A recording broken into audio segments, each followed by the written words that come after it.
Hi everyone, my name is Oshien. I'm a family medicine doctor trained in the US and currently living in Ontario, Canada. In this video, I wanted to go over the differences between med schools in Canada versus in the US. Before I go over that though, I did want to say that there are other options outside of these two countries where you could apply to medical school, and those options include the Caribbean. So think of the big four schools. You can apply anywhere in Europe. I have had friends apply to the UK, specifically Ireland before. There have been people going to Germany and Poland as well. Other options include anywhere in Asia. So there are plenty of other options where you could go to school. Some of them you apply right after high school, others you apply after undergrad.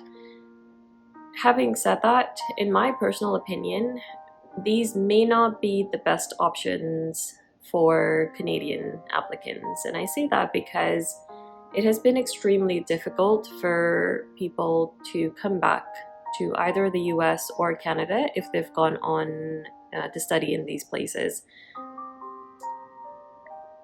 Not to say that the education is not good or there's anything lacking. I'm sure they're great schools, good education. The trouble is just if your end goal is to come back to Canada, these may not be the best options because there is absolutely no guarantee that you will get a residency in the US or that you will be able to work as a physician in Canada if you go to these schools. So it is a lot of money to go there, and then with no guarantees, it becomes a bit of a dangerous choice to go there, spend so much money, and then not have the end result that you wish for. So just my 2 cents, be very mindful when you decide to look into these options, and yeah, go for what you want. All right, moving right along, let's talk about the differences. So number one, it's just the competitiveness. In Canada, it's significantly more competitive to apply to medical schools than it is in the US. And let's go over a little bit of why that could be the case. So in Canada, there are 17 schools, 3 of which are French. Now, if you're anything like me and don't speak French or don't understand French, unfortunately, those 3 choices are out, so you're essentially left with 14. 6 of them are in Ontario, and the rest are sort of scattered all around Canada. There is another rule in Canada, the in-province advantage, which means that if you are from that particular province, your requirements for things like the required courses, your GPA, your MCAT, all of those will be lower than if you were out of province, which is great. The only thing with that though is that all provinces follow it except for Ontario, which is a little bit unfortunate because there are 6 schools in Ontario. So Ontario residents don't get that home advantage, and they're at a disadvantage when they apply to schools outside of Ontario. So yikes, a little bit unfortunate. But that's okay. A lot of people get in even without the home advantage, in Ontario, I mean. So, on the other hand, if you look at the US, there are 150 MD schools and about 40 DO schools. Now you may be wondering, what's a DO school? I've never heard of it. You will be correct. There are no DO schools in Canada. They're essentially the same. You get the same degrees, you can apply to the same residencies, you can go into the same fellowship programs, your licensing requirements are the same, the pathway back to Canada is also the same. So in all the important aspects that matter, MD and DO schools can be considered the same. So if you look at the total number of schools, there are a lot more schools in the US just from the beginning compared to Canada, making it a lot easier to get in a US school compared to Canada. Now you may be wondering, do all of the US schools take in Canadian students or Canadian applicants? That's a great question. No, they do not. But despite that, it's still a lot easier to get into a US school compared to a Canadian school. Now, does that mean that Canadian schools are better in training or the US schools are not as efficient? That is not the case. Absolutely not. It's just a numbers game. Unfortunately, in Canada, for Canadians, we just don't have that many schools to apply to, so it has now become very, very competitive. Difference number 2, it's the application website or the process. Now, in the US, there is a centralized website for MD schools, so it's called MCAS, AMCAS, and there is a centralized website for DO schools as well, called the AACOMAS website, AACOMAS.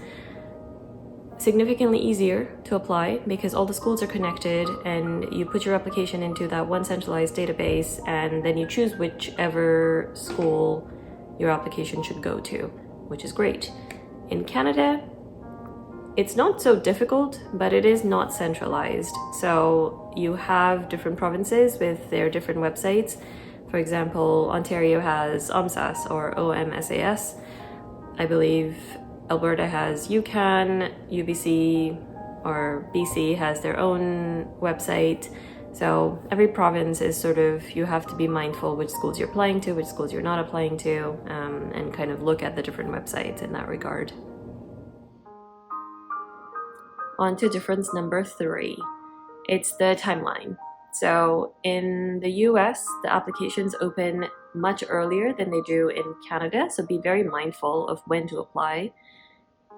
US applications tend to open up around May of every year, and you have to be very careful that you should apply on the very first day of submission. When the application opens, you are able to access everything on the website, and that includes your personal statement, your references, your volunteer section, all of that you can access. Make sure to complete your application. When the submission date comes in, to say it's May 30th or whatever other date, make sure that your application goes in the very first day because the admissions and the interviews and all of that are on a rolling basis. So if you want a great chance of getting an interview, you better be in that first wave of applications being submitted.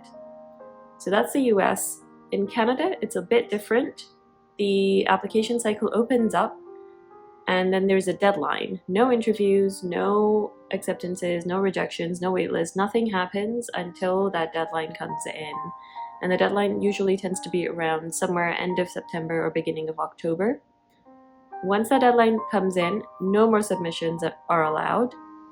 Everybody has to submit by that date. Once everyone's submitted, that's when the interviews, the waitlist, the rejections, all of that is sent out. So in a way, it's a good thing because you get the one and done kind of situation. You know what your result is. For the US, it's just waves upon waves upon waves of interviews, waitlists, rejections, and all of that. So you never know until the cycle actually ends sometime in the new year. Number 4 is your prerequisites. Now, most of the prerequisites are exactly the same when you look at your volunteer activity, your publications, even the GPA, MCAT, all of that, for the most part is the same. One of the major differences between the two streams is something called CASPer. CASPer is a psychological tool.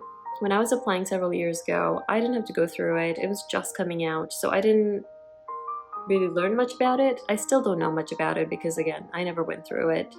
But from what I understand, it's a psychological tool. There's a written portion to it, there's a video component to it, and you essentially get scenarios, and based on those scenarios, you get some questions that you have to answer.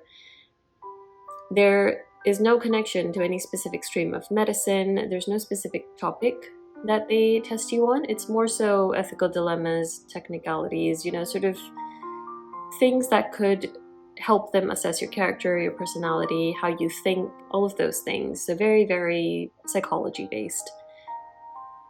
There is plenty of information out there. Talk to your seniors, do as much research as you can before you go in to get that test done. Okay? Moving on, in the same category is MCAT. Now, most schools require MCAT, but in Canada there is something different, as in there are minimum requirements for some of the schools. If you hit those minimum requirements, that's it. The MCAT is not used as a measure of competitiveness or anything like that. It's used as a screening tool. If you are able to get that minimum score, it's not used anymore in your application at all, which is great. On the other hand, there are schools that don't use MCAT at all, but this is only true primarily in Canada. There are a couple of schools in the US that do it, but most of the time MCAT is very much used to sort of put you up against other applicants, and it does provide a sort of a tool for them to assess for competition between applicants. One more thing I will add in this section will be that MCAT is valid for about 3 years in the US, and it can be valid up to 4 to 5 years in Canada. So just be mindful that if you're taking a couple of years, or if it's been a couple of years since you applied and gave your MCAT, you may have to repeat it depending on where you're applying. Number 5 is your finances. They are very important and significantly different in both the countries. In Canada, you'll find that the med school fees range anywhere from $40,000 to $100,000 for all 4 years of med school. In the US, however, you can see an average of about $60,000 US dollars, not Canadian, $60,000 US dollars for just 1 year of med school.